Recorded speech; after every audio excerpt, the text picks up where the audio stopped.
Russia ने military pact sign कर दिया है तालिबान के साथ, यानी कि अफगानिस्तान और रशिया के बीच में एक मिलिट्री पैक्ट साइन हो गया है।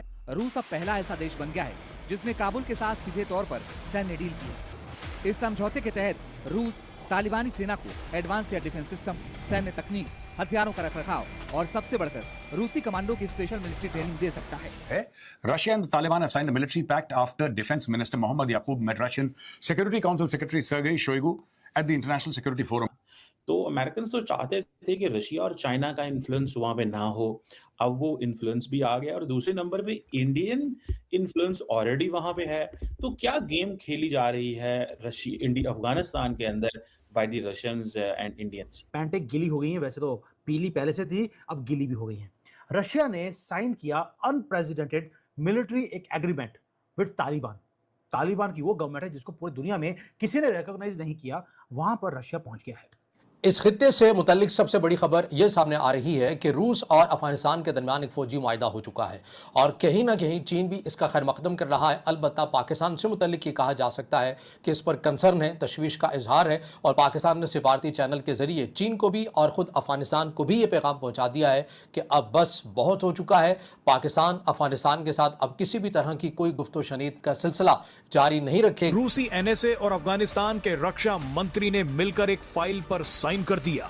असली खबर यह है कि रूस ने अफगानिस्तान के साथ एक बहुत बड़ी डिफेंस डील साइन कर ली है, वो भी अजीत डोवाल से मिलने के बाद। इस तस्वीर की असली कीमत आप पाकिस्तान और अमेरिका से पूछिए, वो बताएंगे कि रातों रात क्या बवाल मच गया है। इसी तस्वीर ने भारत में भी तहलका मचा दिया है। तो दो चीज़ें हो गई हैं कि Russia has become a country जो फॉर्मली रिकग्नाइज कर लिया है तालिबान की हुकूमत इन अफ़गानिस्तान। ये तो चंद महीने पहले भी हो चुका था और अब वो बाकायदा एक डिफेंस एग्रीमेंट साइन किए हैं। जय हिंद दोस्तों, भारत एंड बियॉन्ड न्यूज़ में आप सभी का स्वागत है। तो दोस्तों, पाकिस्तान में एक बार फिर से डर का माहौल मच गया है और उनकी पतलून भी गीली हो गई है, क्योंकि दोस्तों पाकिस्तान के लिए एक बार फिर से एक बुरी खबर सामने आ रही है, जिसे सुना पाकिस्तान के हाल बेहाल हो रहे हैं। दरअसल दोस्तों, आप सभी को पता हो कि पाकिस्तान और अफगानिस्तान के बीच में काफी समय से हालात काफी ज्यादा अच्छे नहीं चल रहे हैं। पाकिस्तान तो पहले ही जला हुआ था क्योंकि अफगानिस्तान और इंडिया आपस में डील्स कर रहे थे, लेकिन अब जो खबर आई है उसे सुन तो पाकिस्तान पूरी तरीके से जलकर राख हो गया है, क्योंकि अब भारत के अलावा रशिया ने भी अफगानिस्तान के साथ एक डिफेंस डील साइन कर ली है। रूस और अफगानिस्तान की इस डिफेंस डील के बारे में जब खबर आई थी तब सिर्फ पाकिस्तान ही नहीं बल्कि और भी काफी ज्यादा देश शौक हो गए थे। तालिबानी सरकार ने ये पहली बार किसी देश के साथ डिफेंस डील साइन की है। इस समझौते पर तालिबान के रक्षा मंत्री मौलवी मोहम्मद याकूब और रूस की सुरक्षा परिषद के सचिव सरगेई के साथ बैठक के बाद साइन किए गए हैं। इस डिफेंस डील से अफगानिस्तान को काफी ज्यादा फायदा होने वाला है, क्योंकि ये उनके सिक्योरिटी सिस्टम को और भी ज्यादा मजबूत कर देगा। इस डील के साइन होने के बाद से ही पाकिस्तान मीडिया में ये बातें चालू हो गई थी कि रशिया, अफगानिस्तान और भारत मिलकर पाकिस्तान को अकेला करना चाह रहे हैं और वो आने वाले समय में कुछ बड़ा प्लान कर रहे हैं। इसी वजह से इस डील के होने के कारण से पाकिस्तान में काफी ज्यादा डर का माहौल चल रहा है। बाकी रशिया और अफगानिस्तान के बीच साइन हुई इस डील के तहत रशिया न ही सिर्फ अफगानिस्तान को हाईटेक वेपन्स देगा, बल्कि रशिया खुद ही अफगानिस्तान को पूरी तरीके से ट्रेनिंग्स भी प्रोवाइड करेगा, जिससे कि अफगानिस्तान की आर्मी और भी ज्यादा स्ट्रांग हो सके। बाकी अफगानिस्तान की मिलिट्री का और ज्यादा स्ट्रांग होने से सिर्फ एक ही देश को नुकसान होगा, जो कि है पाकिस्तान। इसी वजह से पाकिस्तान को इस डील के होने से काफी ज्यादा जलन हो रही है। बाकी रशिया और अफगानिस्तान के बीच हुई इस डिफेंस डील के बारे में आप सभी का क्या सोचना है, आप इस पर अपनी राय कमेंट में जरूर से बताएं। वीडियो अच्छा लगे तो वीडियो को लाइक और चैनल को सब्सक्राइब करना भी मत भूलेगा।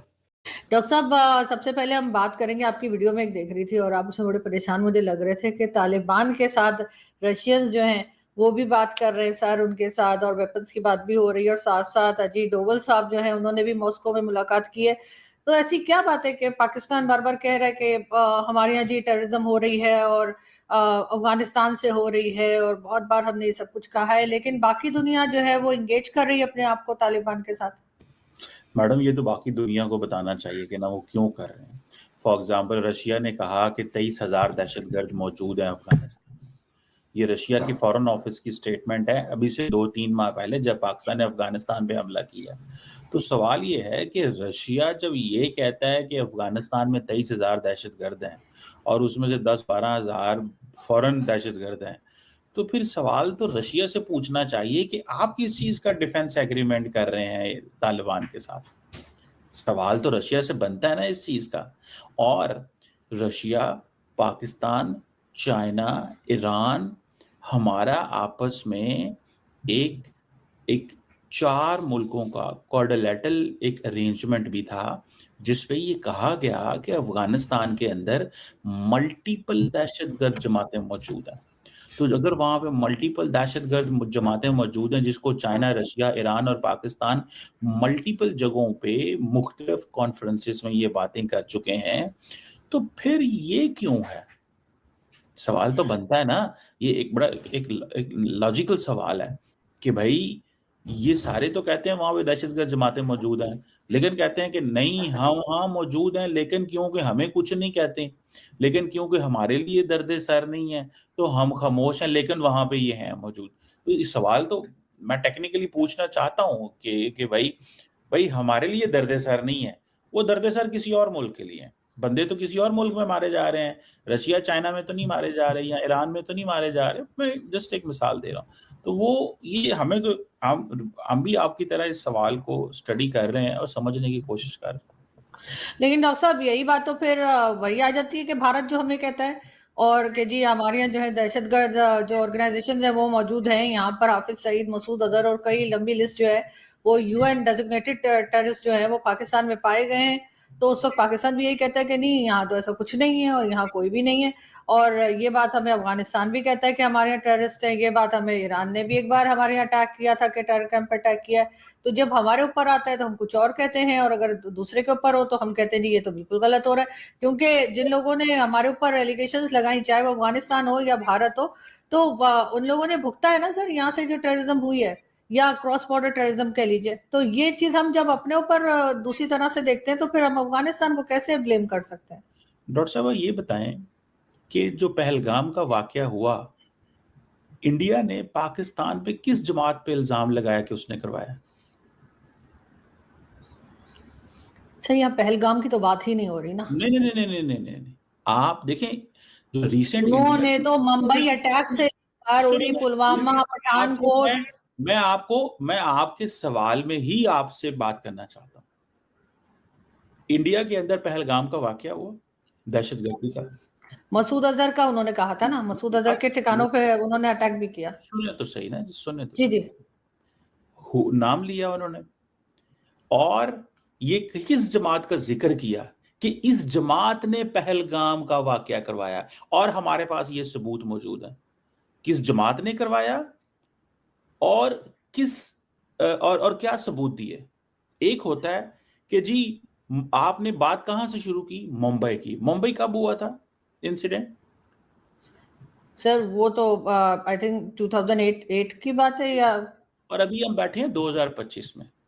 सो अगर तो हमने जो 17 साल पहले के वाकया जो हुआ, ठीक है, 17 साल पहले 2008 की आपने बात की, 17 साल पहले वाले वाकये को आपने अगले 150-200 साल कोट करना है, अगले 15 साल कोट करते रहना है, 18 साल कोट करते रहना है, just for the sake of the argument.